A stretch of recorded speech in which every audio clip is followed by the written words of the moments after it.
பழனி அருகே கோம்பைப்பட்டி கிராமத்தில் நடைபெற்ற கோவில் திருவிழாவில் 200க்கும் மேற்பட்ட ஆட்டுக்கிடாய்கள் வெட்டி 5000 பேருக்கு அன்னதானம் வழங்கப்பட்டது. திண்டுக்கல் மாவட்டம் பழனி அருகே கோம்பைப்பட்டி கிராமத்தில் மேற்கு தொடர்ச்சி மலை அடிவாரத்தில் அமைந்துள்ளது பெரியதுரையான் கருப்பணசாமி கோவில். பழமையான இந்த கோவிலில் சித்திரை மாதம் திருவிழா நடத்தப்படுவது வழக்கம். 44வது ஆண்டு திருவிழாவை முன்னிட்டு ராமேஸ்வரம், சண்முக நதி உள்ளிட்ட புண்ணிய நதிகளில் இருந்து தீர்த்தங்கள் கொண்டு வரப்பட்டு கோவிலில் சிறப்பு அபிஷேகங்கள், அலங்காரங்கள் செய்யப்பட்டு வழிபாடு நடத்தப்பட்டன. பக்தர்களால் நேர்த்திக்கடனாக கோவிலுக்கு வழங்கப்பட்ட 200க்கும் மேற்பட்ட ஆட்டுக்கிடாய்கள் கருப்பணசாமிக்கு பலி கொடுக்கப்பட்டது.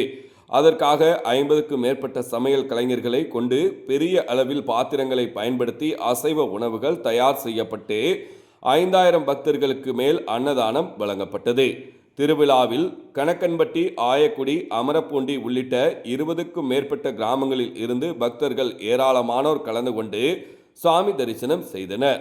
பெரியதுரையான் கோவிலில் விவசாயிகள் தாங்கள் வளர்த்த கிடாய்களை வெட்டி பலி கொடுத்து பூஜை செய்து வழங்குவதால் நல்ல மழை பெய்து விவசாயம் செழிப்பதாகவும் நல்ல விளைச்சலும் விளைபொருட்களுக்கு நல்ல விலை கிடைப்பதாகவும் கிராம மக்கள் நம்புகின்றனர்.